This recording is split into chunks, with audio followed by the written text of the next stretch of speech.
In the twilight of Krypton, as the great civilization teetered on the brink of destruction, Jor-El, a wise and loving father, made a decision that would forever change the fate of the universe. He placed his newborn son, Kal-El, into a small spaceship, sending him far away to a distant world known as Earth. Little did he know, the ship would traverse time as well as space, arriving not in modern times, but in the heart of an ancient and powerful civilization, Egypt. As the ship descended from the heavens, it blazed like a comet across the night sky, finally landing near the Nile River. The ancient Egyptians, who revered the sun and celestial events, witnessed the arrival and believed it to be a sign from the gods.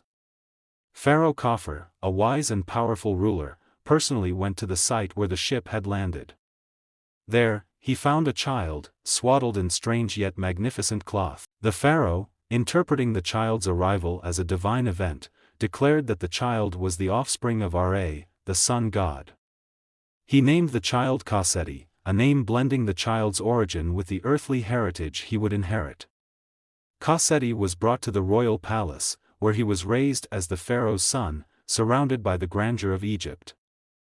As Khaseti grew, it became evident that he possessed extraordinary powers.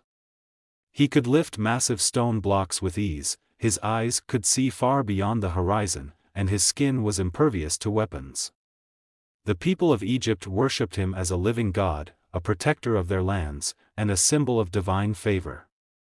They believed he had the strength of Anubis, the sight of Horus, and the invulnerability of Osiris.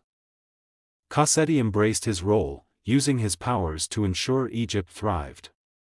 He led military campaigns that expanded the kingdom's borders, built monumental structures, and maintained peace and prosperity throughout the land.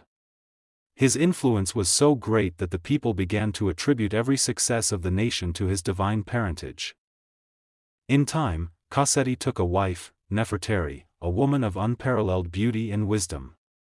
Together, they ruled Egypt with fairness and compassion, ensuring that the kingdom flourished. Their union was celebrated throughout the land, and they were beloved by their people. However, despite his powers, Khaseti was not immortal.